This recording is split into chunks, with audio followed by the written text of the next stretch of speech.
All right, welcome everyone to the June Maine State Breastfeeding Coalition meeting.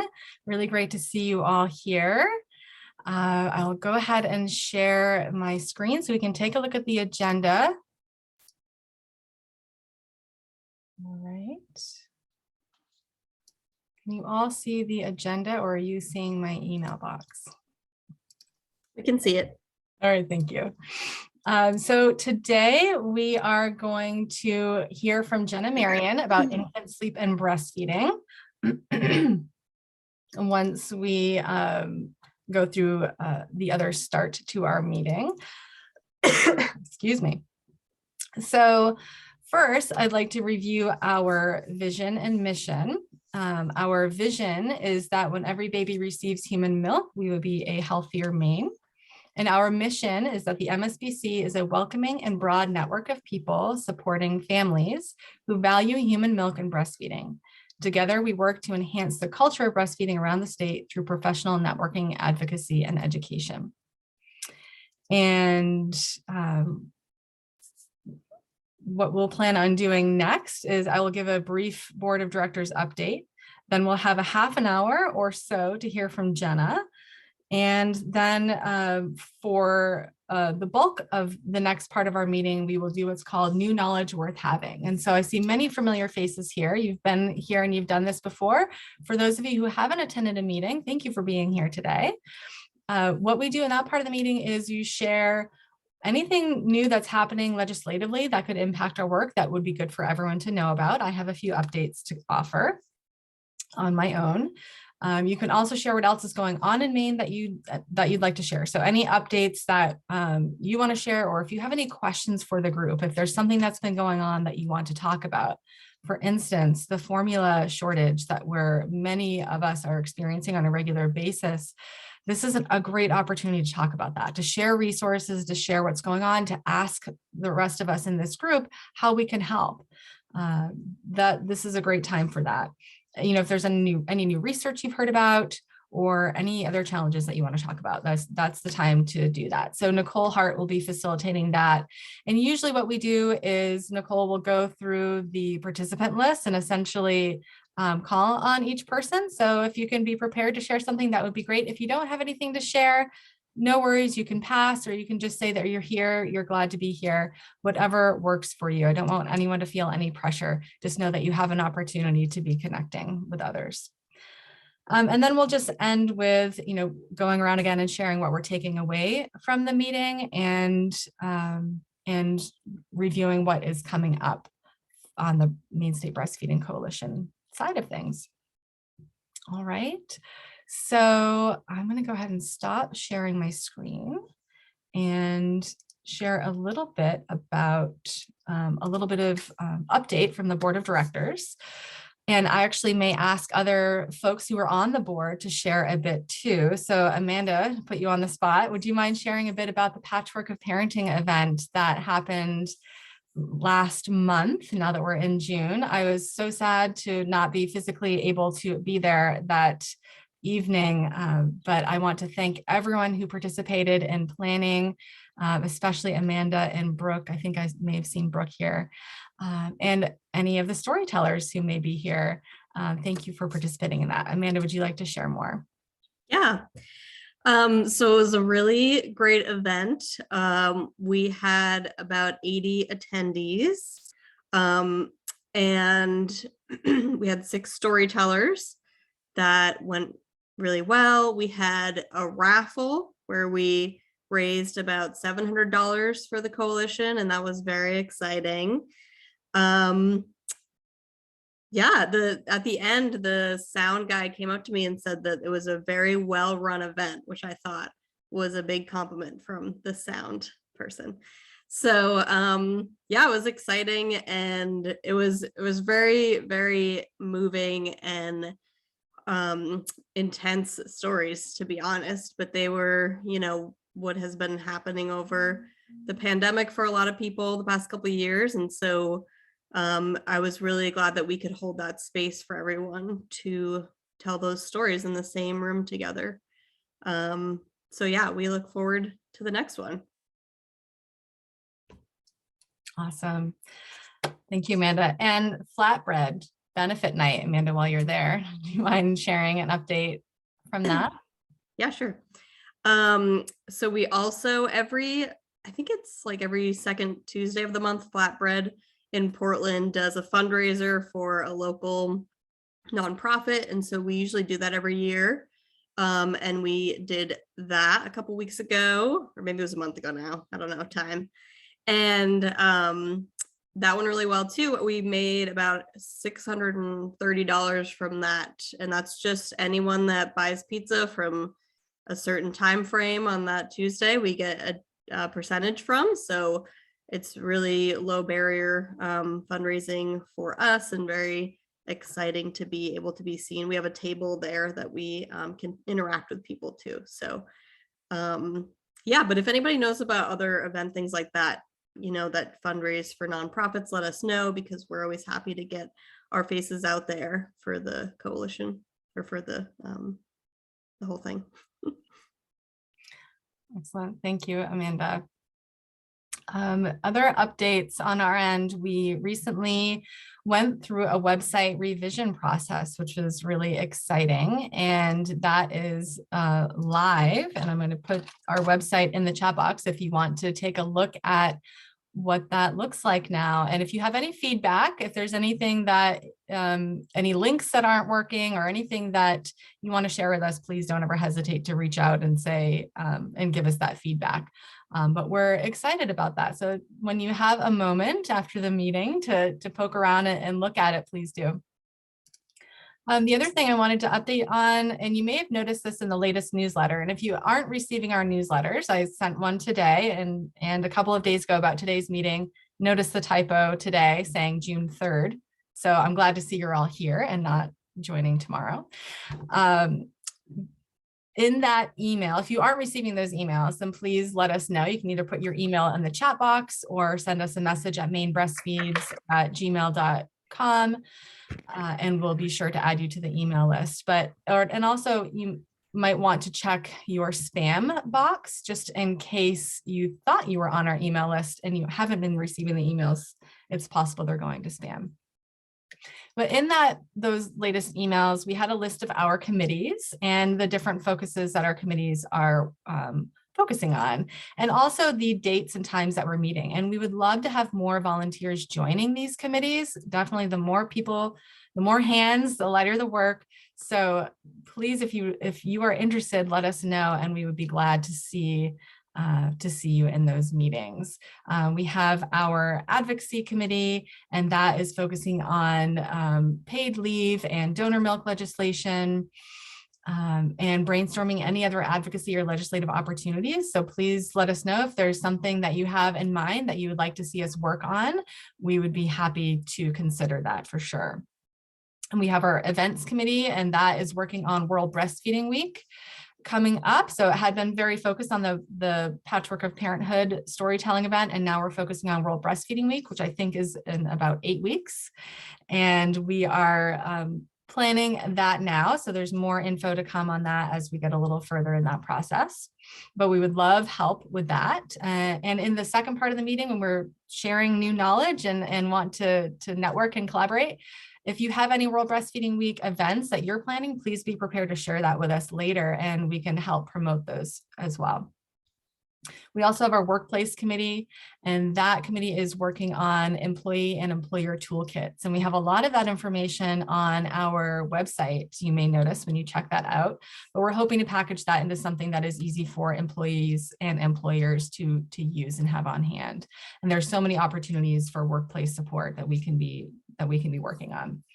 We also have a diversity, equity, and inclusion committee, and they are focusing on finalizing and sharing an inclusivity statement. They're also planning a book club and talking about general DEI compliance within the Breastfeeding Coalition.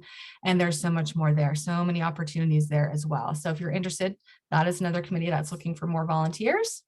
We have a communications committee.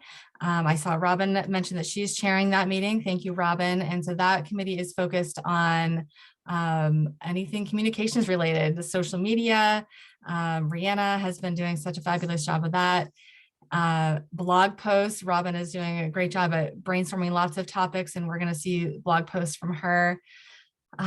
And if you have a communications background and have ideas for how we can better communicate with the current Breastfeeding Coalition and really anyone who's not part of our coalition, then please let us know about that, or please join us. And we have a fundraising committee. So one of the more important committees, I guess you could say in some ways, so we can keep doing this work and as effectively as we possibly can. We're looking at sponsorships and grant writing and other fundraiser ideas. So that could always use some more help if you have any background with that or know of anyone. So even if this isn't you, if you know of other people who might be interested, please let them know, send them the latest newsletter, or just send them this link that I am going to try to paste in the chat box. And that should allow you to enter your name and which committee you might be interested in. And you can also send that off to anyone else you know. So can I say yeah. something? Yeah. So I'm Robin Snyder-Drummond, and I'm the co-chair with Cara of the Communications Committee. I'd like to give a thanks to Rihanna for her really elegant posts. So one of my goals is to have a regular blog post once a month, so it keeps the website active and keeps people informed. So if you have a topic that you think would be good, you can contact me or Cara. I'll put my email address in the chat box, but the guidelines are about 300 to 400 words, more positive than complaining, and in keeping with the mission of the advocacy and respectful work that the Breastfeeding Coalition does. But anyhow, I'm open to having other people present ideas for a short blog. So I'll put my name in the chat box. Awesome. Thank you, Robin. Great. Anything else from the board of directors? Any other updates that you want to share? And we also will have time in the second part of the meeting as well, but I don't know, I didn't want to miss anything. Okay, you're also welcome to use the chat box. Well, Jenna, thank you so much for being here. Welcome. And again, thank you everyone for being here to learn a bit more about infant sleep and breastfeeding too. So Jenna, I'm actually going to have you introduce yourself and give you the ability to share your screen. Okay, I'll do that right now. And also for those of you that when Jenna is sharing your screen, you can change your view in Zoom so that you can just see the speaker and her slides instead of everyone else's names too. It says host disabled participant. Yeah, I'm working on it here. Oh, okay. No, sorry.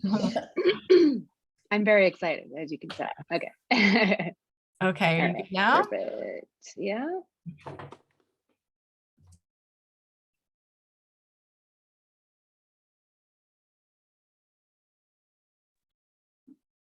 Okay.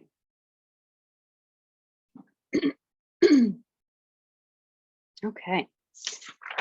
Tara, can you see my screen? Just do a check. Yes. Yep. Okay, great.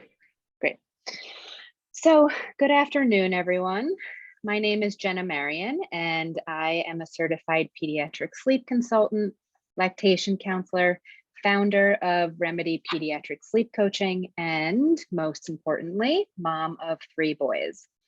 In my previous life, I worked in marketing and project management for the Healthcare Information and Management Systems Society.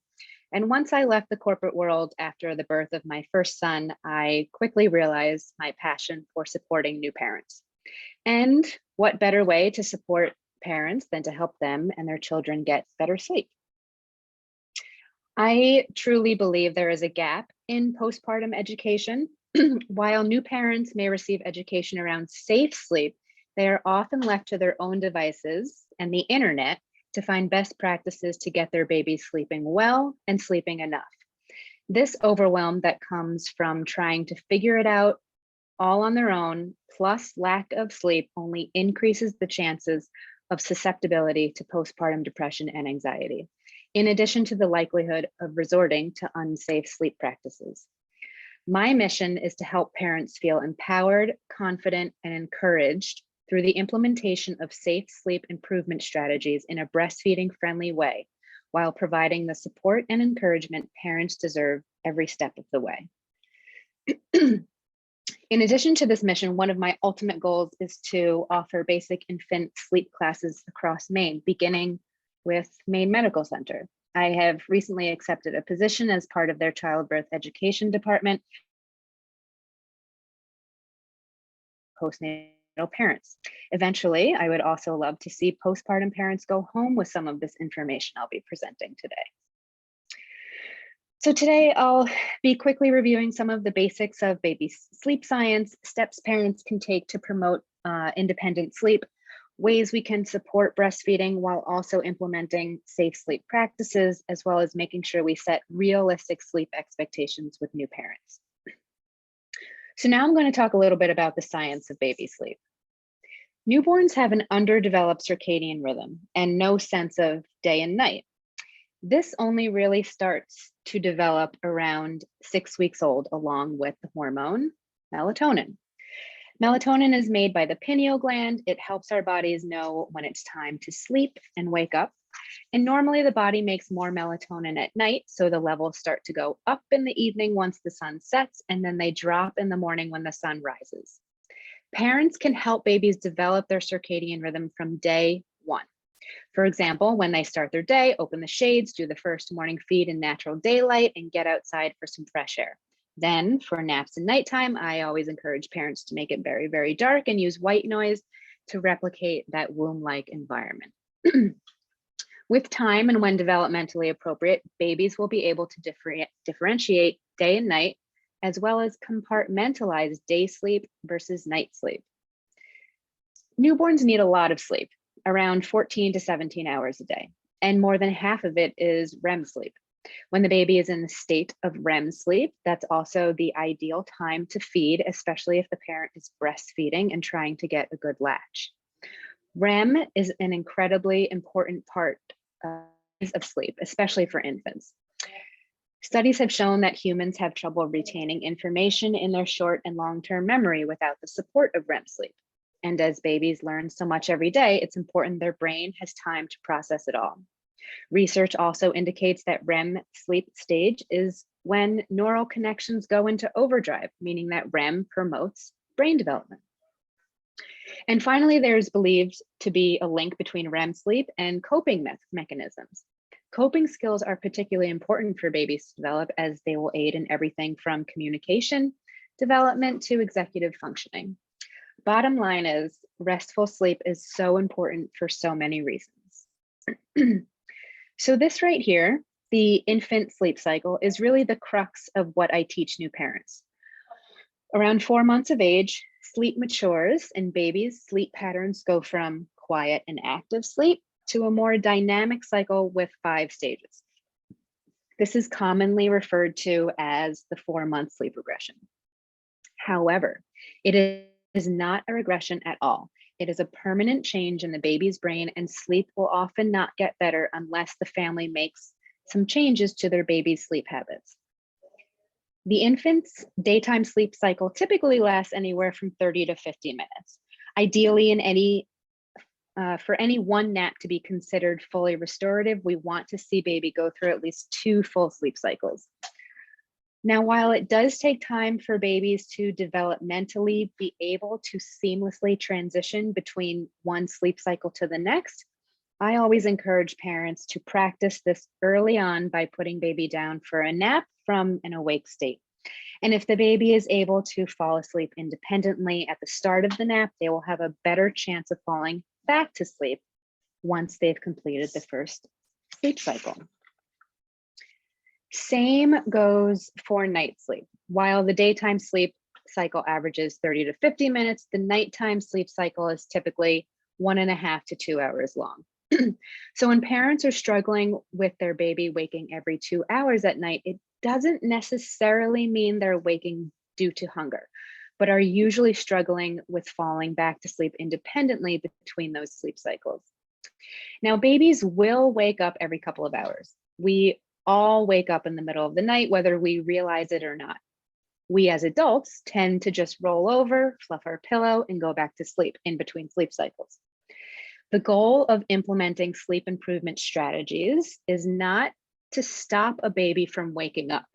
The goal is to encourage the baby to transition between sleep cycles seamlessly with little to no parental assistance while still maintaining age-appropriate night feedings.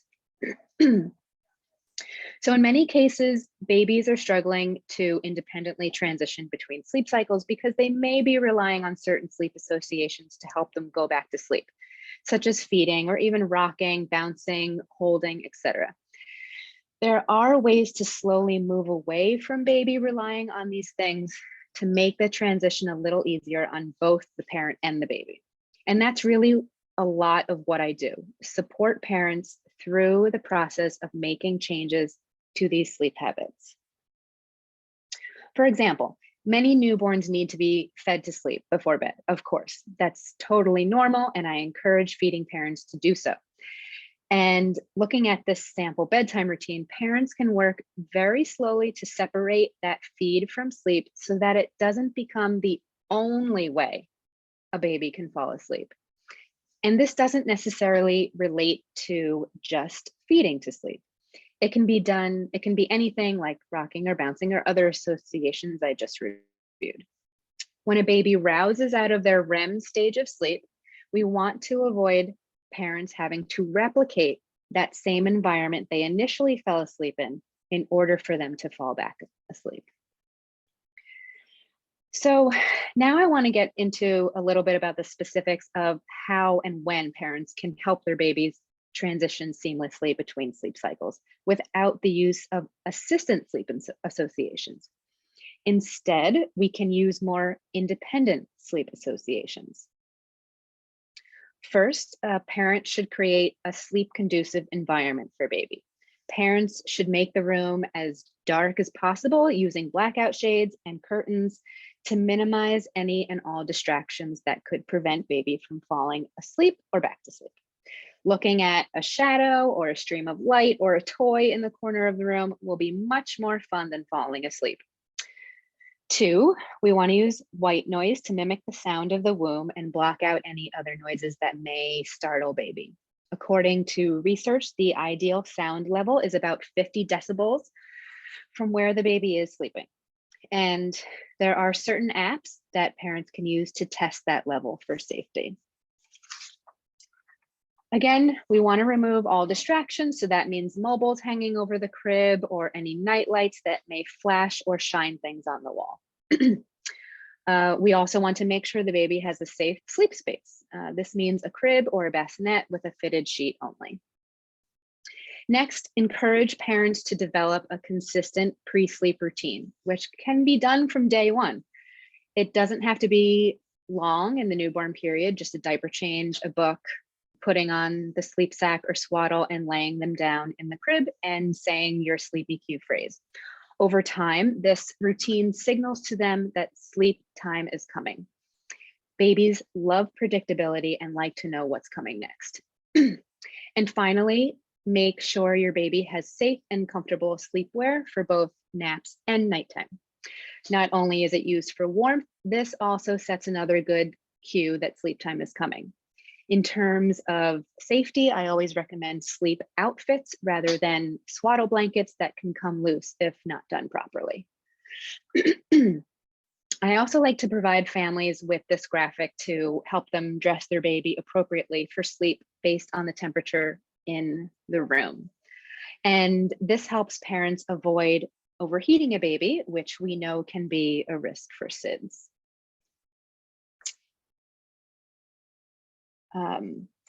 Second, parents can follow age-appropriate wake windows in order to help determine the ideal time to put baby down for sleep.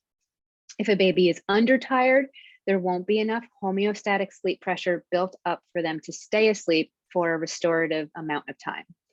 On the flip side, if a baby is overtired, that adrenaline spike hits and it will be more difficult for baby to fall asleep and stay asleep. Oftentimes, parents ask me about sleepy cue signs, and I will share that they're not always reliable. Babies may yawn at any time during their awake period, and it may not actually be the right time for a nap. Additionally, some babies don't show any sleep EQ signs until it's too late and that adrenaline spike has already hit. Excuse me. It's also important for parents to be mindful of when it's time to drop a nap. I find that babies typically have an average number of hours in their sleep bank for the day. And if a baby is getting too much daytime sleep, that will affect night sleep and vice versa. If a baby's night is too long, there won't be enough hours left in their sleep bank to take a good restorative nap, leading to overtiredness by the end of the day. It's really all about sleep balance.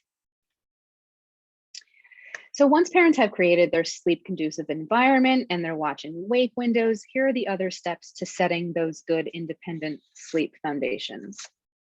Again, we're looking for parents to lay baby down for sleep from an awake state and implement age-appropriate soothing strategies, such as picking them up until they're calm and then laying them back down, or offering some crib side soothing like chest pats or forehead rubs, or as they get older, giving the child the opportunity to figure it out on their own while offering reassuring check-ins, setting that firm but loving boundary. Parents can start trying for independent naps around 6 to 8 weeks, starting with just the first nap of the day, and then move on to implementing that strategy for the second nap of the day around 8 to 10 weeks and go from there. And finally, encourage parents to stop, wait, and listen when their baby wakes up, just to see what happens. Some babies may let out a big startling yell and then go right back to sleep. And just keep trying. I always tell parents that if it doesn't go well one day, tomorrow is a new day. Okay, so some parents come to me with concerns about implementing sleep improvement strategies because they worry their supply may take a hit, or they don't want to have to get up out of bed so many times to tend to the baby. Or on the flip side, they are worried that I might make them night wean when they're not emotionally ready to do so. My answer is always no, no, no, no. I tell them your baby can absolutely sleep safely in their own space and sleep nice long stretches while still maintaining age-appropriate night feeds and milk supply. Implementing sleep improvement strategies does not equal night weaning. Age-appropriate night feeds should absolutely be kept until it is developmentally appropriate to drop off feeds, and if the parent wants to. There are no hard and fast rules to any of this. Parents can also add in more feeds throughout the day. For example, feed baby before and after every nap.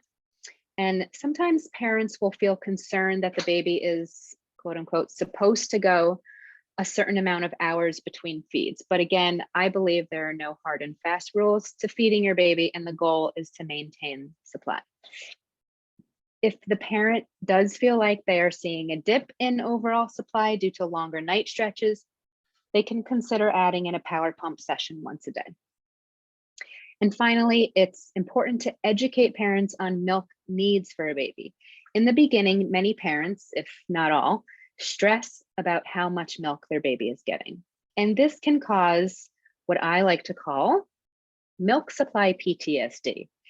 And as the baby gets older. So if we educate parents on how much milk a baby needs on average, it may help ease any concerns about the baby not getting enough.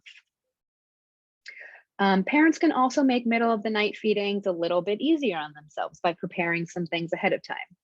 For example, if parents are still room sharing with the baby, they can prepare a middle of the night diaper changing station on the bedside table with diapers, wipes, a diaper pail bag, a towel for laying the baby down on, and of course, snacks and water for the feeding parent. This way, parents can take the baby right out of the bedside bassinet, lay them on a towel on the parent bed, change the diaper, breastfeed while sitting up, not laying down to avoid falling asleep, and then put them right back down in the bassinet. Additionally, if parents are pumping, it's a great idea to have everything ready to go on your bedside table. Have a cooler to store extra milk, the bottle warmer ready to go, bottles and pump all hooked up, and of course, snacks and water for the feeding parent. I personally breastfed 3 children for more than a year each, and these little things really helped to make my nights a little bit easier so that night feeds were less time consuming and we could just both go back to sleep quickly. And finally, how do we set realistic expectations about sleep to first-time parents? There are certain books on the market that talk about babies sleeping 12 hours in the first 12 weeks. And that, in my opinion, is just setting parents up for failure and putting unrealistic pressure on already stressed caregivers. And what exactly is sleeping through the night?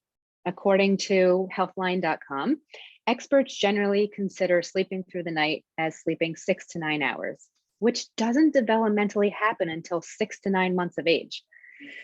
I often share with families that my first son slept through the night at 7 months, and my other 2 were closer to a year. And there is usually a sigh of relief on the other end of the line, purely because it lets them know that some of the patterns they may be seeing are normal and age appropriate. So, what is normal? I get asked this a lot. Is this normal? Most often the answer is yes, but here are some common concerns I hear from tired parents and how I address them from a sleep perspective. My baby only wants to nurse or eat for hours on end in the evening. Yes, this is normal in the newborn stage. Let that baby eat, eat, eat. If a parent is nursing, that baby is helping to build the milk supply and baby is tanking up before bed. I tell parents to settle into it. Don't fight it or think something is wrong. Have a partner set up a snack station, get comfy and turn on a movie. Enjoy the snuggles and plan for this hours-long feeding session each night. It will pass. How do I know the difference between bedtime and a nap? Yes, this is normal to be confused about this. In the very early days, bedtime is whenever you want it to be. If the parent wants to go to bed at 9 p.m., then that's when baby's bedtime can be too. Any waking after that should be considered a night waking. Newborns really should only be awake for 45 to 60 minutes before needing to go to sleep again. So baby may cluster feed from 5 to 8 p.m., have some alert time for an hour, and then a simple bedtime routine can start for a 9 p.m. bedtime. My newborn only falls asleep while eating or being held or being rocked. Yes, this is totally normal and okay. There is a lot of information out there about feeding to sleep, quote unquote, that is a bad habit. And to be honest, that can be true as baby gets older and can only fall asleep while eating or being rocked, etc. But feeding and sucking is a natural calming reflex and is absolutely expected that a baby will fall asleep at the breast, chest, or bottle. And as I mentioned before, over time, parents can implement strategies to slowly separate that feed from sleep in order to avoid that really strong association. My baby is 6 to 8 weeks old and is super fussy and seems to be awake all the time. Yes, this is normal. 6 weeks is peak fussiness time. Their brain is maturing and they're going through a growth spurt. This is also typically the very beginning of the 4-month sleep regression, quote unquote. All of a sudden, baby stops napping wherever, whenever, and parents should start to actively get baby to sleep instead of counting on baby to fall asleep on their own wherever they may be. Sleep was going really well, baby was putting themselves to sleep, and now all of a sudden they're waking up more frequently or experiencing early morning wakings. Yes, this is also normal. Baby may need a schedule adjustment due to a nap transition, or perhaps they're going through a real regression period. Unlike the 4-month regression, all other regression periods are true regressions and will pass with time, as long as parents don't introduce any new habits that weren't there before. It's all about consistency, consistency, consistency. My baby only takes short naps. Yes, this is normal. However, babies typically are developmentally able to link sleep cycles closer to about 5 months of age. And when parents say their baby is just a cat napper, this is a red flag to me. Babies need plenty of daytime sleep, and it might be time to change things and begin implementing some of the strategies I talked about in order to encourage baby to lengthen their naps independently. So to wrap up, I believe that we, as supporters of postpartum parents, are doing what we can to relieve some of the stress that comes with being a parent. And we can continue to do that by setting realistic expectations, giving them the tools and strategies to set them up for success, and be there as a supportive ear to get them through the hard times. Thanks. Excellent. Thank you so much, Jenna. We have time for questions or comments, so please feel free to unmute yourself or type in a question in the chat box. And while you're thinking about what you might want to say or ask, I just want to say thank you again, Jenna. I really appreciated all of that, really. And also the points that there are no hard and fast rules. I think that can be good for folks to know. As you know, as everyone here knows, sleep is such a tough topic. It's like sleeping and feeding are the two of the biggest topics that parents of newborns are experiencing and stressing about. So having that supportive ear, like you said at the end, is really what a lot of people want to have the most. And I hear a lot of parents asking all those questions that you said. and so it's nice to know how to respond to some of those. And some people also want to know, when is it time to call a sleep consultant, and do I need to change things? And I'll often say, if it's working for you and if you believe it's safe with, and understanding what that can look like, then you need to change anything, if you feel that that's working. Otherwise, there are resources out there who can help give you some guidance and hold your hand along the way. I do have one question about, I have a couple of questions. One around the waking every 2 hours and the undertired and overtired. How do those both look? Oh, okay. Talk more about overtired or undertired and like how you know what that looks like or what to do about that. Yep. So typically they can sometimes look a little similar, actually. I'll just give you an example. If you're putting your child down for a nap and they are rolling around and kind of just fussing for like more than 15 minutes, and then they eventually fall asleep, and then they wake up after a short nap looking pretty content and happy, that is usually a sign of undertiredness. So it took them a long time to fall asleep. They took a not great nap and still woke up feeling content. That's usually a sign of undertiredness.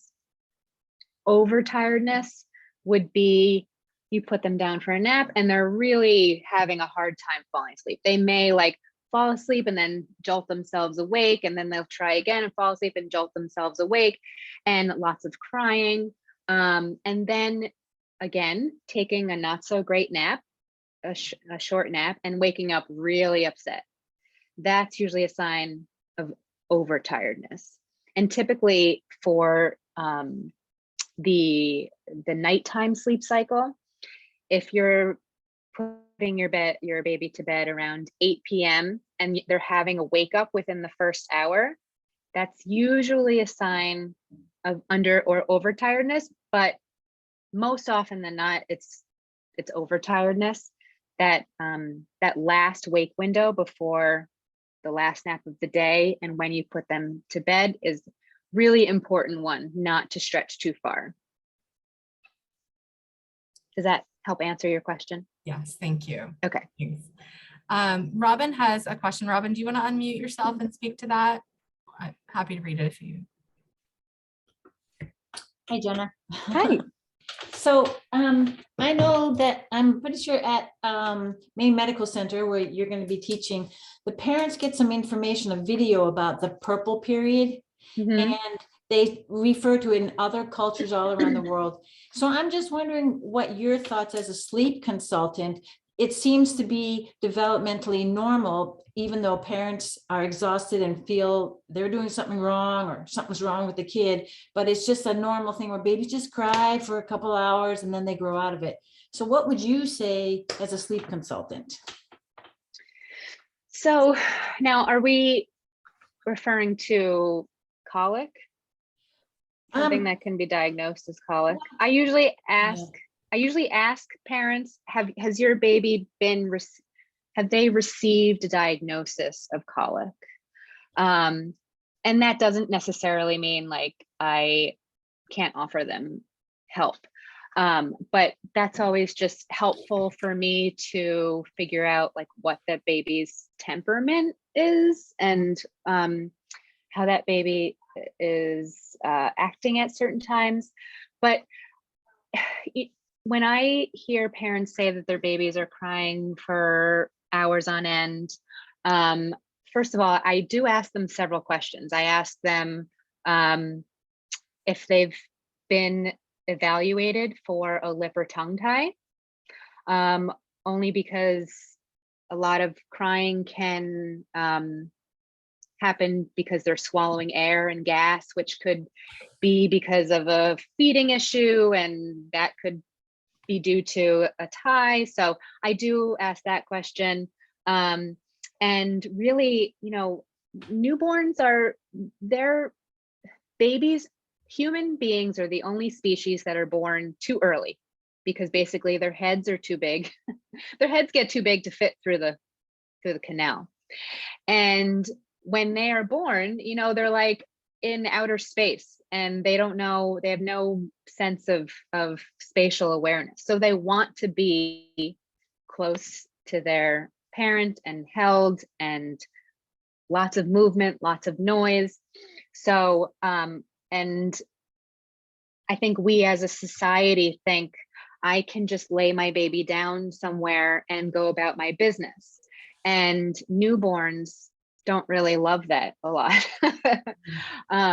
So, I always encourage parents to, baby wear, bouncing on a yoga ball, like do in those first couple of months, do whatever you have to do to get baby to go to sleep. You'll Yeah. probably see the video and then you can, I was just curious about your opinion. Thank you. Thank you. Mhm. Excellent. And Lynn has a question. If the baby is not gaining weight well, one of the first things I ask is tell me about night feedings. Lynn, do you want to unmute and share any more about that, or are you just looking for Jenna to comment on that? Hi, no, I would like to. So what I find here is the pediatricians tell the families that after 4 months, your baby should be able to sleep through the night, or, a very long stretch. But I find that it's those babies, if they sleep longer than 5 hours at a time, typically that it's every once in a while, there's a baby that grows well despite that. But there are those polite babies or babies that don't wake up they have a long stretch and then they're not gaining weight. So a lot of time, how do you deal with that? Right. So you're saying, what I'm hearing you say is the baby is not gaining weight but they're sleeping long stretches. Correct. Yeah. So, I would ask the same question. Tell me about your night feedings. How long are they lasting? How many feeds are you doing during the day as well? I would probably also ask them if they're pumping and what they may be producing when or if they're pumping. I would probably also ask them if they're breastfeeding, are they having any pain or latching issues around that? So yeah, I mean, that would be like a case by case sort of basis. But yeah, I agree with you. I would ask about what's going on with the night feedings and how long are they? Yeah, I think one thing I heard you talk about, Jenna, too, is just setting realistic, like developmental expectations that they might not be sleeping through the night at 4 months, and that's okay as well. That can be very normal, and there's such a Yeah, range yeah, there. yeah. And sometimes, like, some parents will have newborns that are sleeping through the night, like the whole night, and still gaining okay. And then they start getting a little bit older, 3-4 months, and then all of a sudden they start waking up more. And I have parents say, well, they were sleeping through the night before, I should probably not feed them during those new wake ups, right? And I will say, no, not necessarily, because it's still age appropriate for a 4-month-old to eat 2 to 3 times a night. So, and they're going through a lot developmentally. They may need that additional nutrition. So I don't, if the baby was previously sleeping through the night, I don't always recommend that they, continue to not feed their baby in the middle of the night. Thank you, Jenna. So we will have time to ask Jenna more questions in the second part, like when it comes to your turn to introduce yourself. And if you have a question about the presentation or any comments, Jenna will be here, so you can use your time for that as well. Before we transition to that, though, I just have one more question related to sleep expectations. You mentioned also educating on milk needs and how much milk baby needs at certain ages. I know it's a very common question, and it's not always an easy resource to find. I feel like Kelly Mom has something, and in a textbook that there was like an old chart that I remember seeing. So can I ask you, Jenna, what you share with them? I mean, do you have a resource that you share with them that you could share with us, or does anyone else here on the call have a resource that you give to families to help guide them, so they know how much in a day should their 4-month-old be taking in, how much should their 8-month-old be taking in, and so on? I usually go to Kelly Mom, and I like their breast milk calculator that they have. And, I usually go by that and give them just an average of what their baby needs. But I do know a lot of people who maybe had babies who were struggling to gain weight in the beginning. And then, when the baby is a year, they're still sort of like panicking about how much milk they're getting because it sticks with you, that sort of stress level about the milk. Okay, awesome. Well, if anyone has anything else to add in the chat box in terms of resources related to that, please feel free. Thank you so much, Jenna. I really appreciated that presentation. And we're going to go ahead and move on. Let me just pull up the agenda here again so we can take a look at that. So we'll be doing our connecting the dots portion of the meeting now, which is sharing what is happening legislatively. And I will go ahead and put these in the chat box too. And we'll have until about 2:45 to do this. I hope that you're all able to stick around for that. And Nicole is going to facilitate that. Nicole, I had mentioned, I don't know if you were here, but generally what we tend to do to make sure everyone has a good chance is to kind of go through that participant list and kind of call on folks. If if you're here and you know that you might not be called on first, because I think it's an alphabetical order, then feel free to just say, hey, can I go next, because I have to leave soon. So you're welcome to share that. And then the other thing that I'll mention is there is this document that I have been that I've been using in the previous meetings. Oh, I guess I forgot I was sharing my screen. That you're all welcome to take a look at, and you also have editing ability. So you can look at this. I will share some things out loud, but if you want to scroll to the bottom and add anything that you want to add, again, if you end up needing to leave, then we'll have that saved here for other people to see. And let me know if you have any questions about that. But Nicole, I'll let you take it from here. Sure. Hi, everyone. I'm Nicole, she, her. board member. I live in South Portland, and I own Maine Mother and Company, a perinatal resource center in Brunswick, with my business partner, Paula Norcott. So Kara's put the kind of reflection questions in the chat box, but I will just read through them again.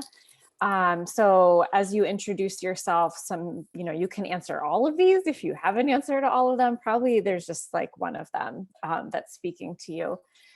So what is happening legislatively that could impact our work? Is there anything else going on in the state that you want to share? So an update that the group can help you like work towards a goal, a problem you're trying to solve, if you're looking for perspectives on a problem, or just an update that you want to let people know or celebrate. Any new research ideas emerging that you'd like to share, get input on? And what challenges are coming up for you in your work that maybe some other folks on the call could help you with? So I'm just going to go through, I don't know what order people are in on the grid. But maybe turn on your camera or raise your digital hand if you need to pop off early.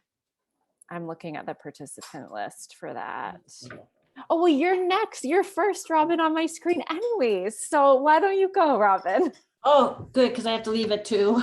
Perfect. So the question, what is happening legislatively? I'm answering each question, correct? You don't have to answer each question. Okay. Those are just the possible ones. Well, I'm really glad to know that the donor milk bill actually became a law. So that was a protracted process. So yay to everybody who helped with that. I was just writing a note. There was a new policy, I think it was from the Breastfeeding Medicine, Academy of Breastfeeding Medicine, about engorgement. And I honestly haven't read it yet. So being new research, and also, there was some really great research about the value of breast milk and its variability and helping babies. So sorry, I've got lots of ideas, but I haven't read all those yet. I will report on them. What new research and challenges in your work? Well, the challenges are always the American healthcare system. It's hard for people to get have consistency of care or access to care. So we just have to keep sending that message. I really do hope that, and then paid family leave. Everything points back to supporting families, whether they breastfeed or not. So that's always a challenge. So I will make a note of the 2 issues about research, and I promise I'll read those, and maybe I'll write a blog or I'll talk about them at another meeting. So thank you. You could also just add the links to the Google Doc, the New Knowledge Worth Having doc that Kara, she cut and pasted into the chat, pointing like you can look at my screen, into the chat box.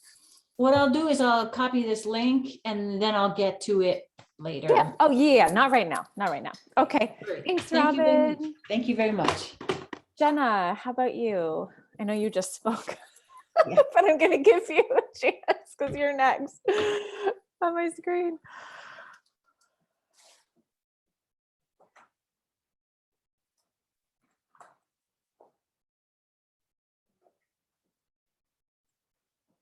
We can't hear you, but it doesn't. Oh, you're still muted. Yep. I wasn't really talking anyway. Okay.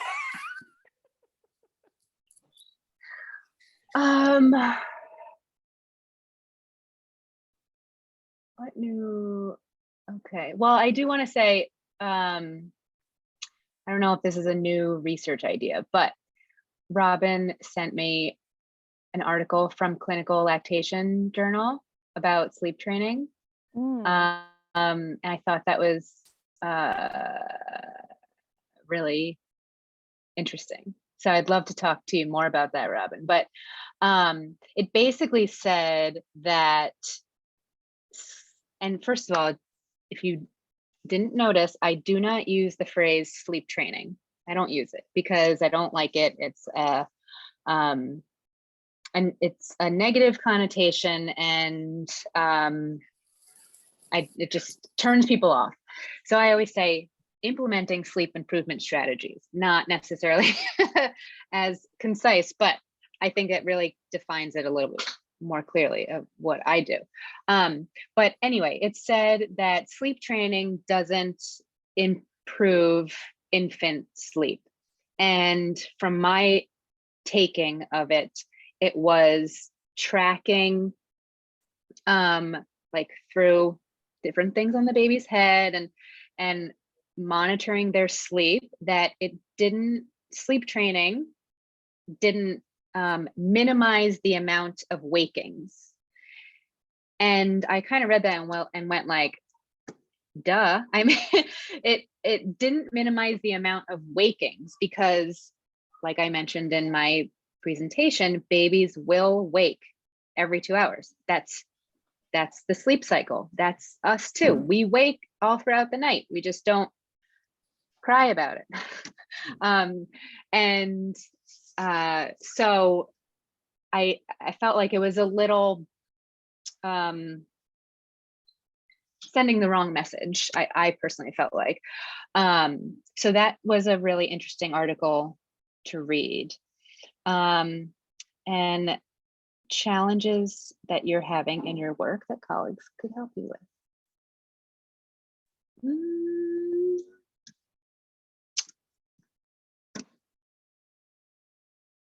I think just, in terms of helping people with sleep, some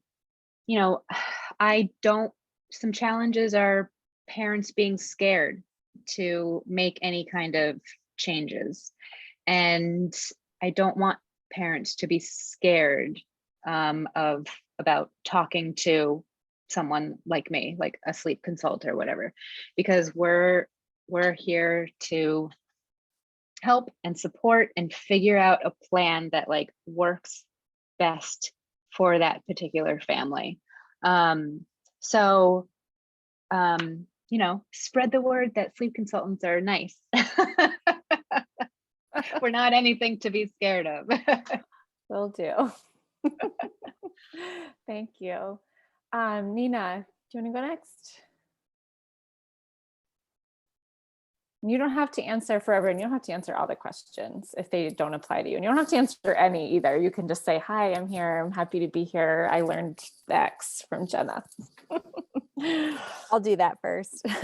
I'm not going to answer the questions. No. Jen, I love the presentation. It made me feel a little bit sad that I didn't know more about the stuff when my babies were babies, but it's really, really valuable to have now. So thank you.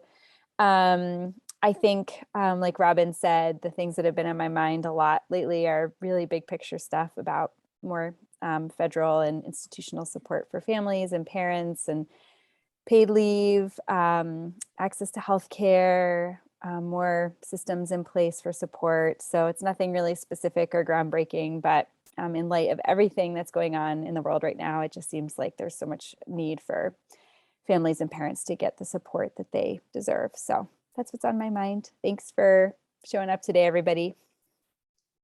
Nina, can you introduce yourself as well, and like, oh, sure, where you're coming from or any yes, roles you have? Yeah. Yes. Thank you, Kara. So I'm Nina Emlin. I am a CLC and a birth doula, and I actually just started this week working at Birth Roots in Portland as the operations manager. I'm here now. And I'm also on the board of the MSBC, a new board member. I am the secretary, so I am frantically typing in the background here. And yeah, that's my role. I'm really excited to be here and be part of such an amazing group of people. Every time we get together, I just feel so inspired and learn so much. So thank you for having me. I thought I recognized where you were. Yeah, I was Just like, people are what gonna picture? know. That's where she is. Okay. Amanda, do you want to go next? Yeah. Amanda Powell, Vice President of MSBC. I also work at Maine Health as a program coordinator in the Child Health Department. I don't have too much. I'm actually just interested in if I'm interested on what's going on with the formula shortage for people and their experiences, and especially people that work at WIC. At Maine Health, we asked WIC to present to our child health team, which is like pediatricians and MAs that work at family medicine offices, to just talk about, you know, how to support families in this and what in general what WIC offers, because I know they're underutilized for sure. So but yeah, anyone else too, if people have things around the formula shortage, we released, Kara did an amazing video that we released around it. But yeah, I wanted to check in about that, was the main thing. So does anybody have anything right now they wanted to say about it? If you're saving that for your moment, that's fine too. So I'm Jen. I work for York County Community Action WIC program. So I'll go next to kind of go in there. For as far as York County Community Action goes, we do have some formula that we've ordered from manufacturers that we have in the office. And so if clients are having a really difficult time finding it, they can always call us and see what we have. Some of the more difficult ones were like Elecare and Neocate. Those were a lot of trouble. And then they were issuing pure amino. So we have made some changes where we've gotten new prescriptions for clients when they were on a medical formula, and we've made those changes for them. Some of the formula, like I said, we have in stock that we have here at the office. So we always recommend clients to always reach out to WIC, give us a call, see what we have available. Most times we can supply them with several cans, maybe not their whole month to start, but we can supply some cans to them to get them through. I feel like the state is pretty similar. I'm not sure. And then did they talk to you about our broadbanded formula right now? No, the presentation is in a couple weeks. So Oh, okay. Yeah. So, I mean, currently, so WIC runs on formula contracts. I'm not sure if everybody knows that. So our contract was originally with Similac.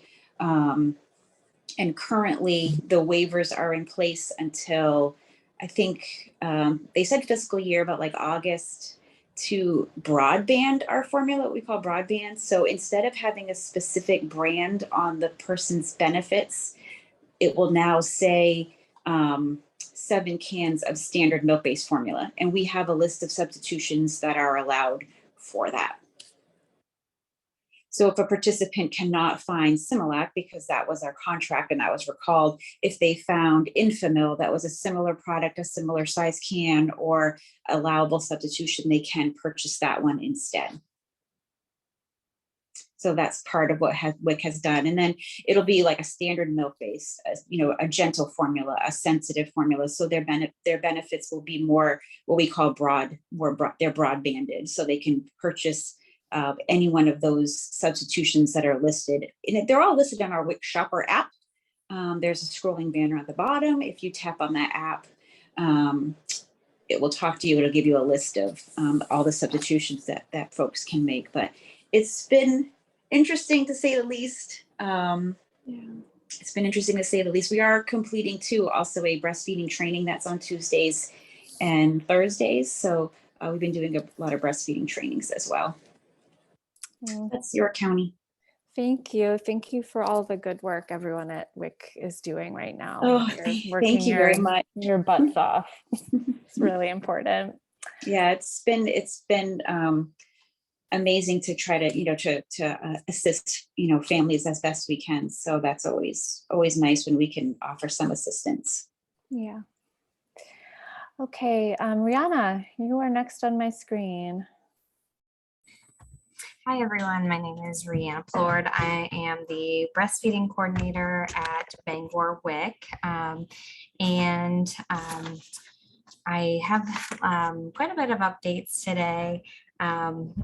Starting off with one of the bigger ones, tomorrow is my last day at WIC, so I'm quite sad about that. I am moving to Connecticut, so it's more of like a moving choice for sure, because I have definitely enjoyed my time at WIC so much, and being able to network with all of you. So I am very sad about that, but I'm happy to be taking on some new opportunities in Connecticut. and we have hired a new breastfeeding coordinator. She is on the call. She's been with us at WIC, so she was one of our nutritionists, and now she's taking over my role. Her name is Erica Carlson, so she will probably introduce herself soon. So I'm excited. I'm kind of getting that switched over. So it was really nice we could hire internals to get that switched over and do some of this crossing. Another update is that we do have 2 breastfeeding peer counselors, Mitchell and Christy. Mitchell will be leaving our organization in just a couple weeks as well, but she has some awesome updates that she will share, I'm sure. And then we have Christy, who's going to be taking on and being our main peer counselor after she goes. So lots of big changes, but bittersweet for sure.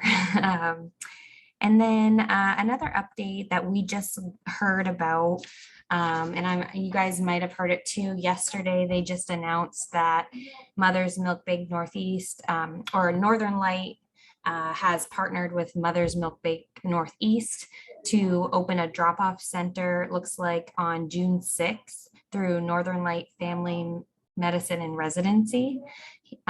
So people have to be signed up through the Mother's Milk Bank Northeast, and then that can be like a drop-off center. So very happy about that, because really in this area we don't have that. So we were very happy to hear about that, and definitely at WIC that's a huge resource that we can give out to moms or parents. So very, very happy about that update. So June 6th is the open date for that. I guess they got a freezer donated from the Children's Miracle Network so that they could store it properly. That kind of leads me into the transition with the formula recall and that update with the milk bank, or the kind of milk depot. We have noticed a little bit of an increase in participants wanting to relactate or donate their breast milk. So a lot of people are reaching out. We have participants reaching out saying, I have an oversupply, where can I donate? So this will be a good little outlet for us to be able to refer to, especially that it's local and they don't have to travel or mail, or, much easier. And then, working with families with relactation and setting them up for success with that. I think Jen kind of covered everything with the formula. We're definitely working very hard and trying to help our families the best we can in that sense. So there's that. And then World Breastfeeding Week. We love World Breastfeeding Week, and I'm so sad I'm going to miss it this year. We have been working on plans, just tentative plans, because we usually try to plan for that way ahead of time. Tentative plans, we'll either do the drive-through event again, like we have in the past 2 years, where they participants will drive through, we'll give them a goodie bag and we'll introduce ourselves. Or we're really hoping to do an in-person, like open house event, hopefully for them to see our new breastfeeding lactation lounge. And yeah, hopefully to do, crossing our fingers for a in-person event. I think that's it. But I really enjoyed Jenna's presentation as well. I think like sleep, just the topic on sleep is just so popular with the clients that we work with, and I hear it all the time. So it's really good to get some more information about that for sure. So thank you for that. Great. Thanks, Rihanna. And thank you for everything you've done for the coalition. You've whipped our social media account into shape, and it's made a big impact, and it's, yeah, thank you. Oh, I will share an update on social media. These are a couple of my goals. You know, we reached over 1,000 followers on Facebook, and then we've surpassed 700 followers on Instagram. So, I mean, definitely very happy about that. Yeah, and that's thanks to you. It wouldn't have happened without you. Okay, and good luck. I Thank you. know I wish you best of luck with your next adventures. Thank you. Okay, Mitchell, you go next. Nicole, do you see Rachel's hand is up? I'm wondering. If Oh, she- no, I don't. Rachel, go ahead. Sorry. Hi, thank you. Sorry, I have to jump off and see a patient shortly. I'm Rachel Criswell. Excuse me, I'm a family doctor and IBCLC in Skowhegan, Maine. And I'm a new member of the board and really excited to get more involved with this organization. I just wanted to mention the PUMP Act, which is a national act that's up for, I'm gonna get all the words wrong, but it's going through the Senate now. And it fills in all the holes in the previous legislation about protecting time for lactating parents to pump. So just wanted to give a little bit of a plug for that, for people to get in touch with Senator Collins, who's one of the people who's on the persons of interest list.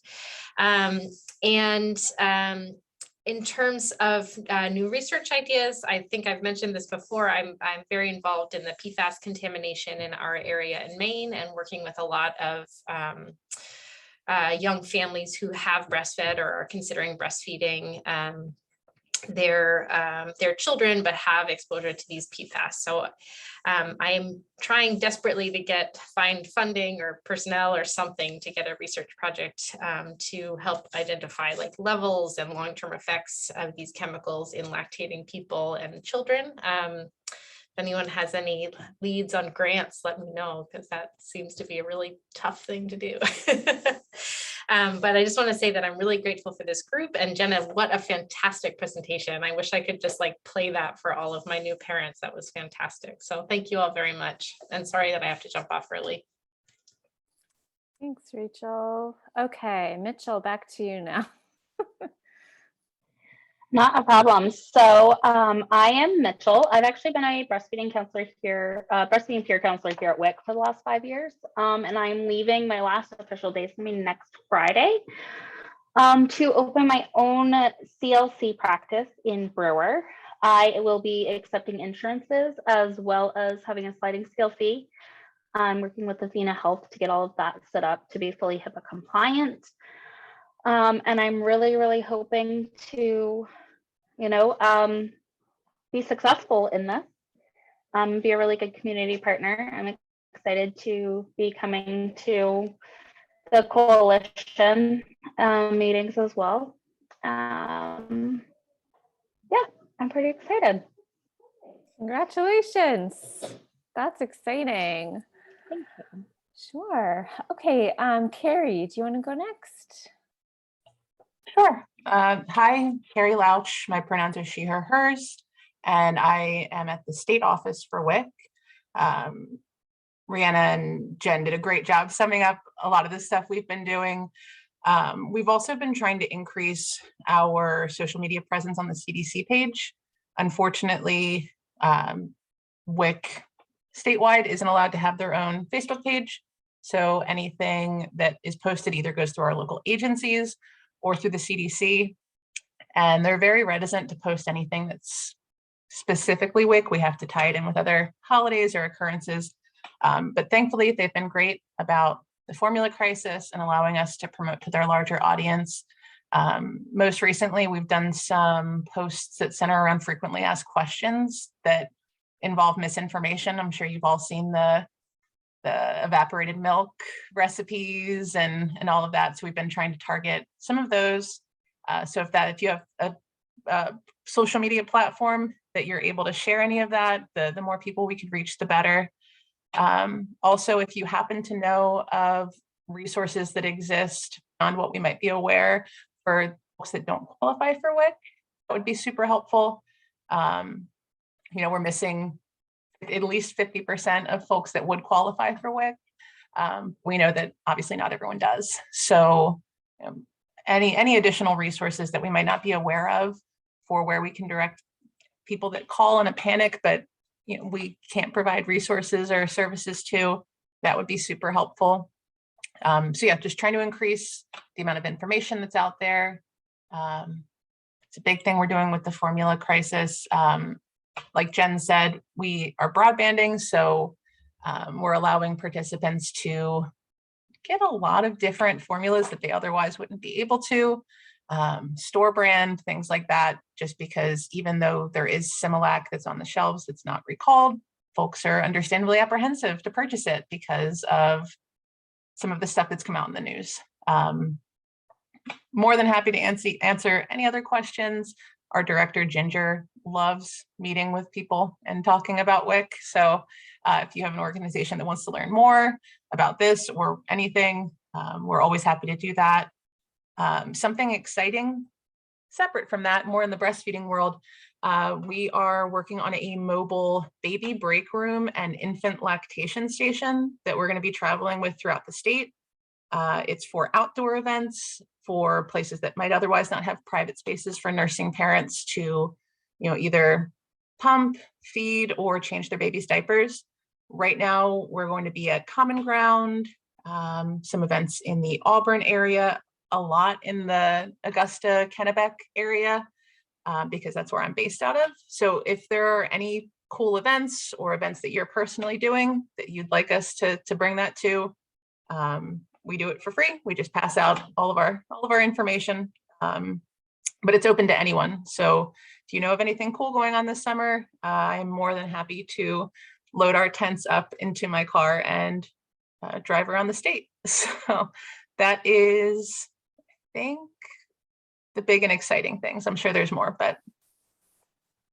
Cool, thank you. That sounds awesome. I love that. I'm like already thinking about some things. So thanks for sharing. I have one thing to ask Carrie about, I don't know if you saw my email from Dee Carey, who's the executive director of Maine's Academy, American Academy of Pediatrics chapter. She was asking about some more information about formula, like she'd seen a similar formula chart in terms of like the broadbanding, I believe, from another state. And so I sent that on to you too. There may be some really good opportunities for you to connect with her and the pediatricians in Maine who are part of Maine AAP to get the word out more about WIC. But I'm sure you and Ginger have already been doing, but it sounds like there's some good opportunities right now. If you could resend that, that would be super duper helpful, because I've been the worst with email. Things just keep getting lost. I don't know what's happening. But yeah, if they saw it from another state, they probably borrowed at least the concept from us. Maine WIC, all of our local agency staff, they were really leading the charge with a lot of the formula things that were happening back in February time. So more than happy to share that with whoever, and I can attach it to the Google Drive as well if folks would like to see it or have access to it. Yeah, that would be great. Thank you. Petrichor, can you go next?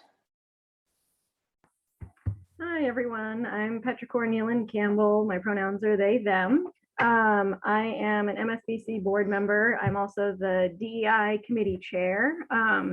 I'll put my email in the chat in case anyone is interested in joining or has any questions about what we're doing. I'm also a La Leche League leader in the Bangor area. So this month is Pride Month. I don't know if any of you do anything for that in your practices, even if it's just like some Facebook posts. But if you need any ideas for how to help celebrate Pride Month, you can feel free to email me, whether that's asking for suggestions for a Facebook post or how you could make your space more inclusive to LGBTQ individuals. I'm happy to help with that. The biggest thing I have is one of my friends and fellow La Leche League leader within this last week actually started an organization called Every Baby Eats, and I will put in their website in the chat. And what it is it's a network of lactation professionals who offer virtual classes, prenatal classes, as well as like prenatal breastfeeding, chest feeding classes, as well as relactation classes. It's not just a main thing, it's nationwide, but it's a really good resource. Right now, they're looking for donations so they can afford the legal fees to become a 501c3. So. Ooh, that sounds really like a really awesome resource. Thank you for sharing. Okay, Erica Carlson, you are next. Hi, everyone. My name is Erica Carlson. I am who Rihanna was talking about. I will be taking over Rihanna's position as breastfeeding coordinator at our Bangor WIC office. She did a lot of, updates of what we're doing. She's doing very well at kind of setting me up for success and taking over her role.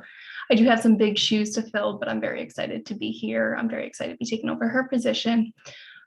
Just a couple, I don't really have too much to offer right now, but just a couple things about the formula.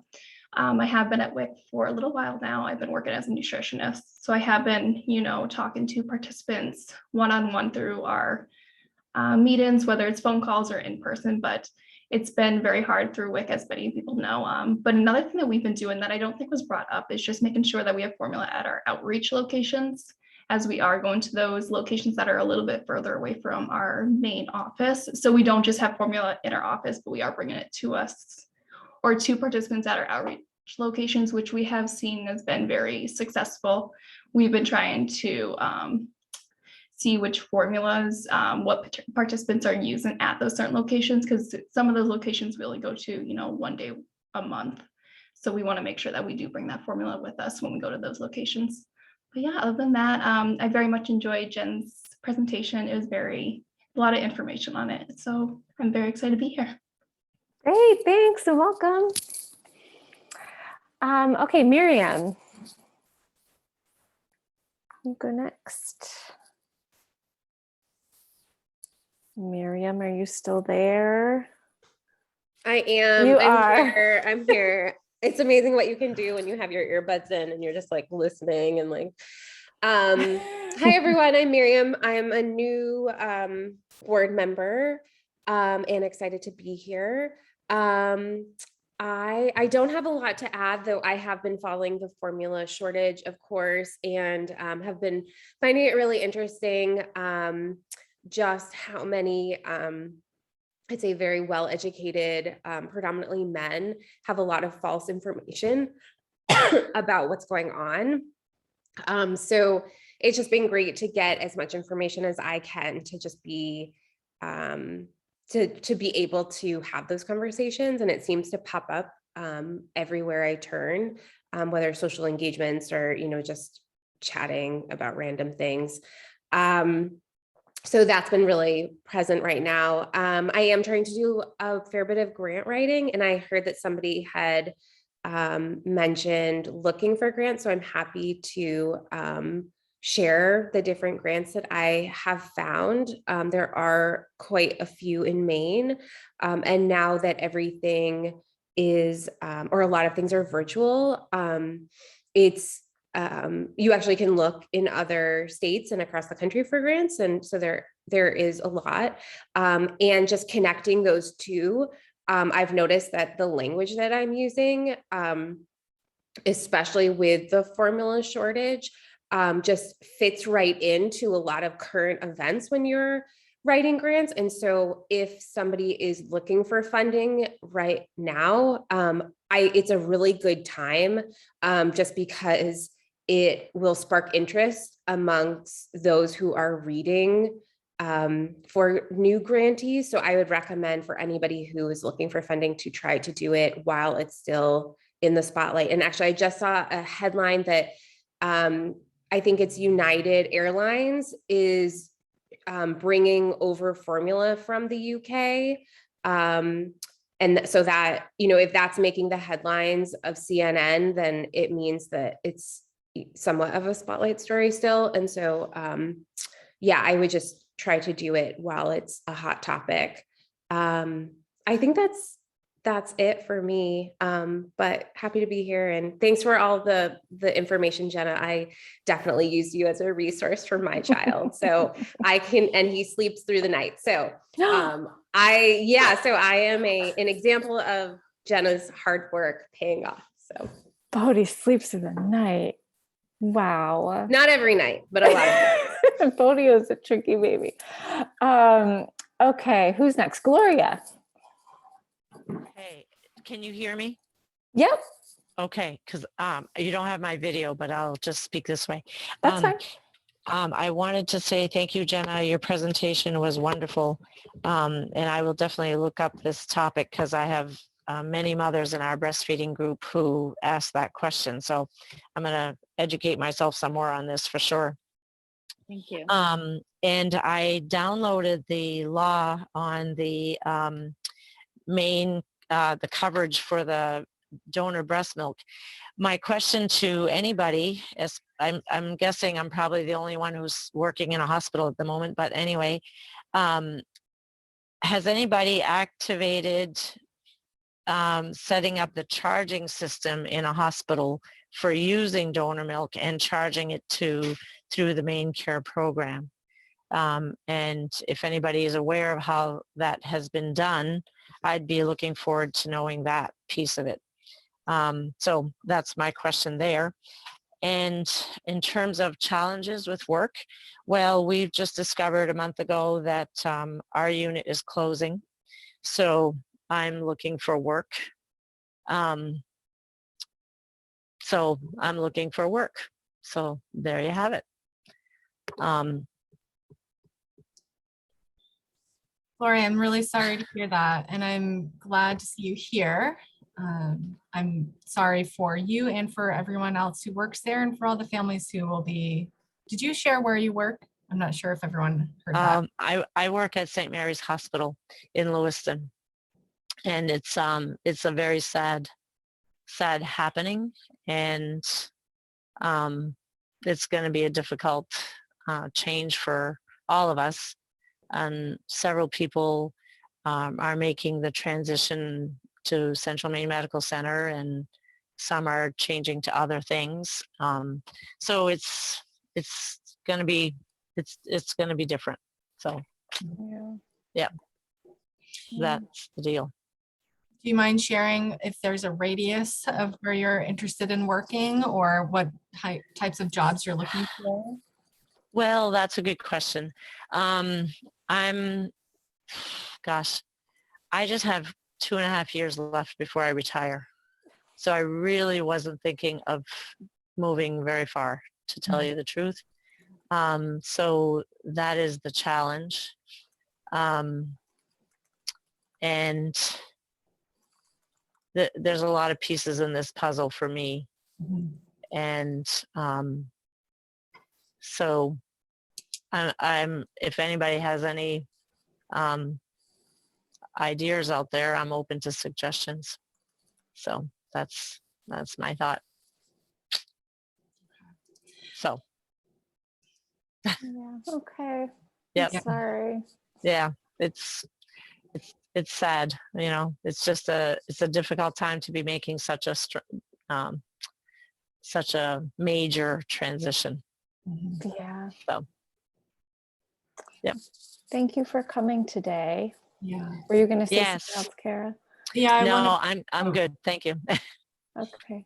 Laura, I want to answer your first question. And Robin's not here anymore, but I'm glad Robin mentioned again that that legislation that will require main care to cover donor milk and for medically indicated purposes did pass. It was signed into law. It isn't effective yet, Gloria, until next year. So January is when they need to start, I believe when they need to start implementing it. So they have a lot of things to figure out, how to establish the program. And I've been in touch, along with Naomi from the Mother's Milk Bank, we've been in touch with the director of Medicaid services, the Medicaid program, to figure out how to set that up. So they're looking at other states and how they've done that. And, they need to figure out how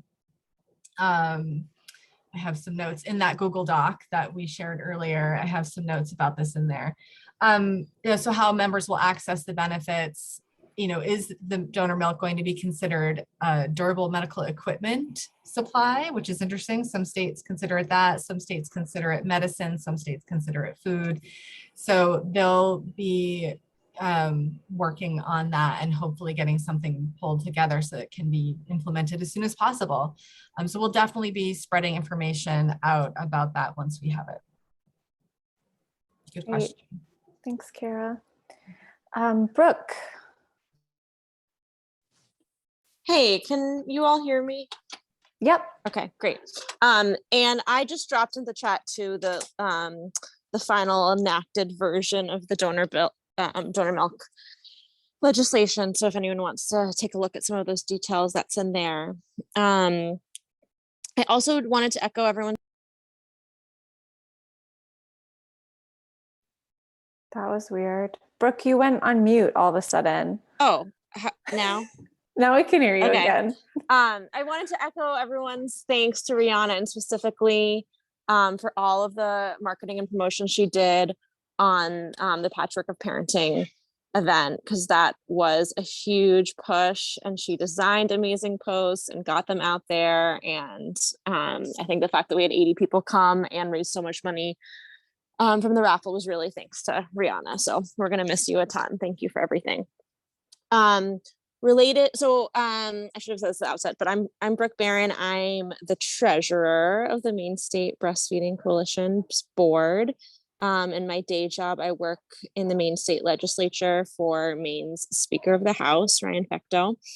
And so the state legislature is now off session. So unless any emergencies happen, we will not be back in session until December.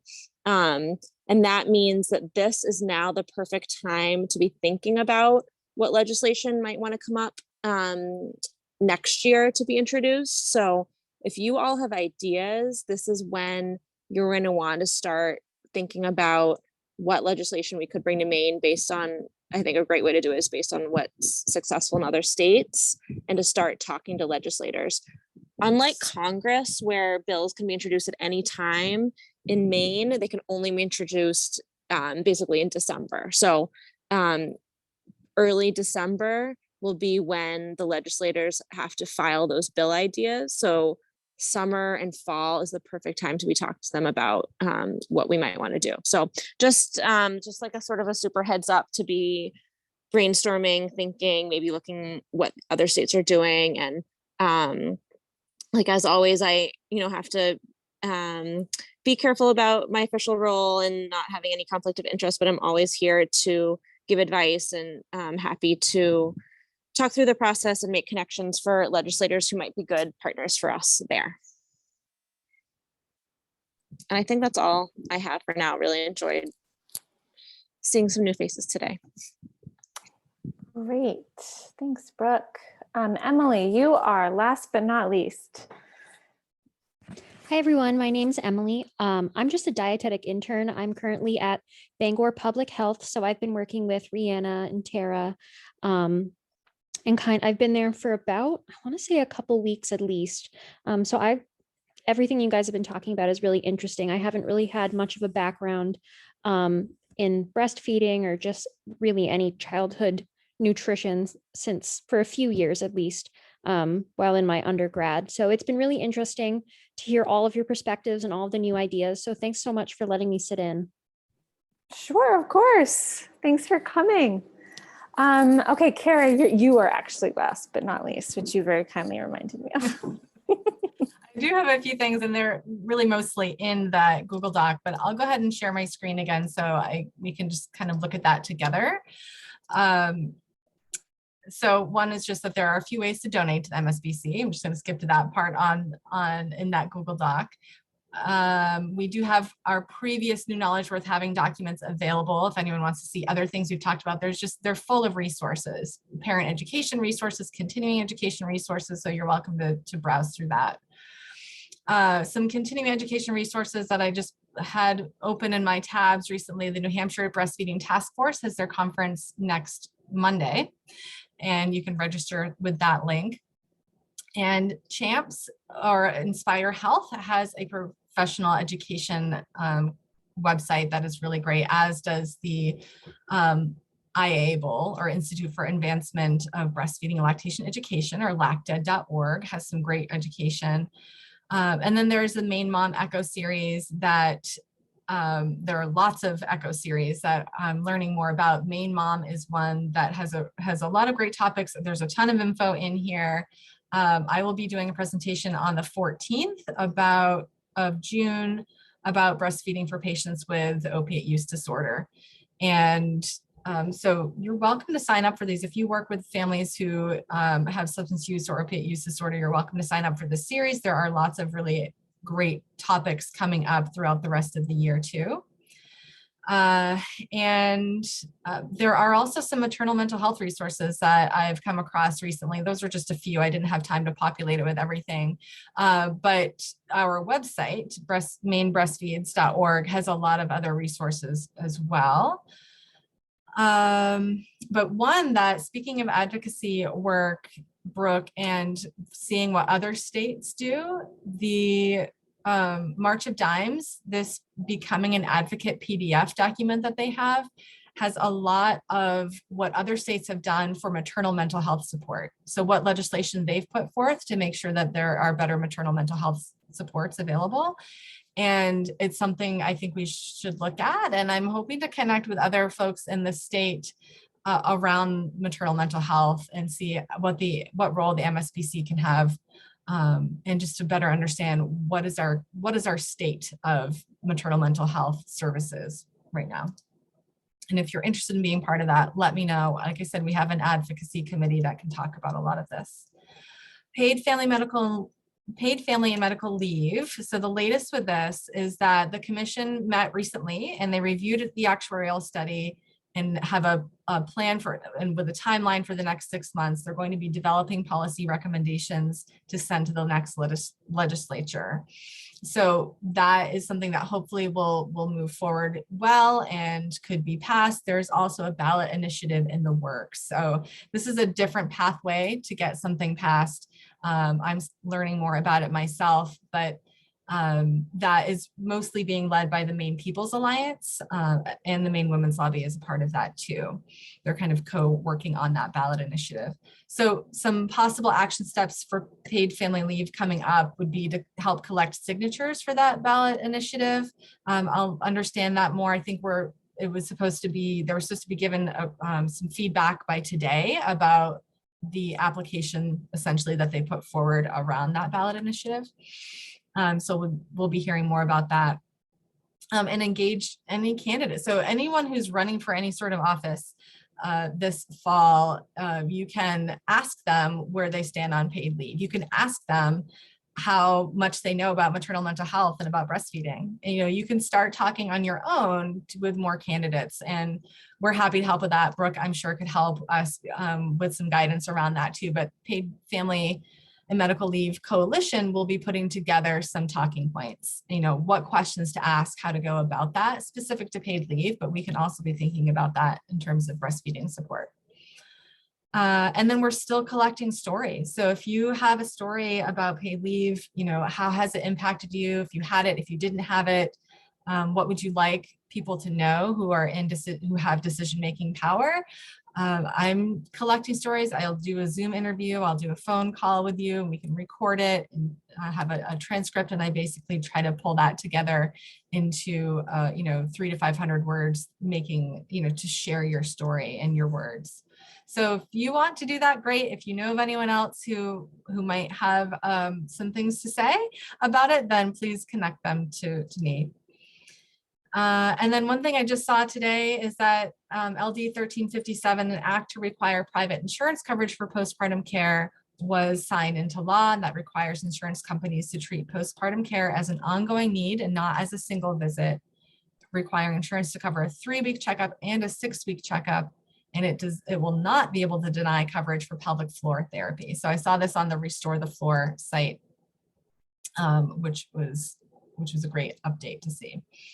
And then the Federal Pump Act, this is something that Rachel was talking about earlier, and there's lots of information here. We've included that in our latest newsletters as well, but now is the time to just continue calling our US senators, Senator King, Senator Collins, and letting them know that this is something that's really critical to make sure that more people are covered at work to have the time in this place and then the space to pump.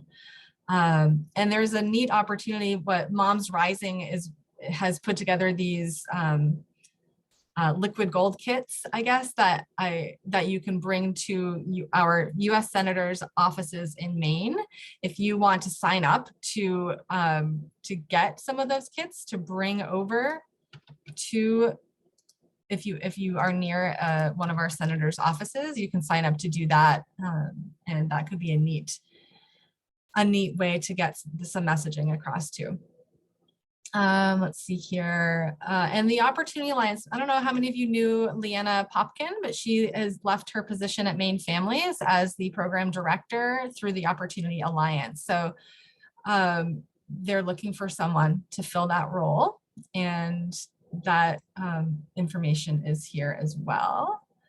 And then I just put in these other things that people mentioned so far on the call. So I think that's it for me. There's always more to add to these to these lists and these meetings. I think that's it.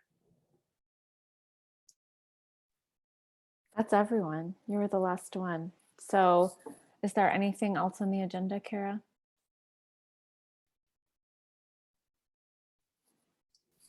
I think we are just right on time, basically, pretty much, with wrapping up. And either you or I can kind of lead that, but that's essentially. Why don't you just do it? Because you're telling me how to do it. So Gloria, I see your question. Will all this info be on the site? So everything that I just went over is on that Google Doc, which I don't know if you saw that in the chat earlier. I don't know if Amanda did have to leave earlier. Nicole, are you able to recopy that and paste it again into the chat, the Google Doc? Or anyone else who might be in that? Yep, scrolling up to find it. So in terms of next meetings, World Breastfeeding Week is our next meeting. Gloria, are you able to access, well, you are able to access the chat box, obviously, since you're typing in it, but what Nicole is going to put in the link there. So if you click on that link, that will bring you to all that information that I was just going over. If you have any questions, just send me an email, Gloria.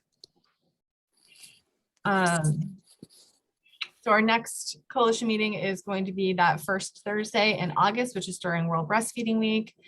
And we are still actually, we have some webinars that we're working on planning for that week. We, I think, are still in the process of finding a speaker for that meeting itself, but we will have a plan ready to share. And then in October, we will have, is that going to be Kieran, Nicole, or is that December? He's December. Okay. Kieran Mangalam will be, DO will be speaking about OMT and breastfeeding. And in October, I think that is when Rachel Criswell, who spoke earlier, will be talking about environmental contaminants in breast milk, which will be really interesting. And Marion, I don't know if you're still here, she may have had to pop off. I'll connect them as well. So that's what's coming up. Stay tuned. And if you, again, if you're not already on our email list, which I think almost everyone here is, then let us know. We'll get that going for you. So now we just kind of wrap up and just say, what are you taking away from today's meeting? And I'm just going to go from the bottom of my screen at this point. Emily, are you able? Did she just pop off? She's like, I'm out. I know. Brooke, would you mind sharing what you're taking away from today's meeting? Sure. Loved Jenna's presentation, and we'll be using many of those reminders with my 10-month-old baby, Theo. All right, Gloria, what are you taking away from today's meeting? All the resources, it's just great. I mean, as much as it's hard for me to get away from the floor to do these meetings, I like to do it because it's great to get all the resources. So thanks a bunch. Thanks, Gloria. Glad you made it. Jen Vijay, Jennifer Vijay. Hello, sorry, I didn't know if it was me or Jenna. I loved Jenna's presentation. It was amazing. It was always a great information to pass along to parents about babies' sleeps and what to expect from them. Excellent. Yeah. And one of my takeaways, Jen, is just hearing how much work you are all doing at WIC right now with formula. So thank you for sharing all of that. Oh, you're welcome. Thank you. Mitchell. Hi, this is such an amazing meeting. I'm so happy to be able to join the coalition. As far as like important takeaways, I have a 4-month-old, so you know, those sleep tips are definitely something that's going to come in handy. So, and Kara, if you want to shoot me an email, I'd be more than happy to discuss with you about paid leave. My husband actually had paid leave for this baby also because he was working out of the state of New York. So they have an actual paid leave policy out of New York State. Yeah. So he was able to cash in on that, which made all the difference to my postpartum depression. Like we can chat about it more, but like it was such a difference. Right. Can you put your email in the chat box? I'm sure I have it somewhere, but that would be helpful. If I did not, you may have done that earlier. Thank you. Thank you. Rihanna. Hello. Like I said earlier, I really enjoyed Jenna's presentation. I think it just hits an area that, you know, we see every day, and it's not in all, like, it's not a common topic in a lot of trainings that we do. So I really enjoyed it. And again, just like hearing everything that's going on. That's why I love attending these meetings, because it's just so diverse, and it also, you just can gain so much information of what's going on statewide, and just keep up to date with everything, with like the law passing and all of that. So I'm just taking away new information, and yeah, I think that's it. You're welcome to continue joining our meetings. Yeah, right? I definitely will too. It's not, you won't be seeing the last of me for sure. But I will definitely hop on whenever I can. And yeah, looking forward to chatting with you soon as well. Good. I mean, not only are we so grateful for your social media help, but your participation in the meetings is always something that like we can rely on, like hearing from Rihanna, like what's going on, and that you've done such great work. So it sounds like you have a great kind of succession plan with some folks coming up behind you and filling your shoes, which will be a big role for sure. But thank you for making that possible too. And we will definitely be staying in touch. Thank you. Carrie. Walking away a little bit sad. We'll definitely at WIC miss Rihanna and Mitchell as well. Super excited about Erica. And I don't know, I always walk away from these meetings just feeling like a better human after talking to everyone that comes to MSBC. There's been a lot going on. I'm sure everyone can say the same for themselves. It's nice to be surrounded by people that care about the work that they do. I just always walk away feeling really good. So that is the takeaway for today. Awesome. Thanks, Carrie. Erica, I don't think we heard from you this time.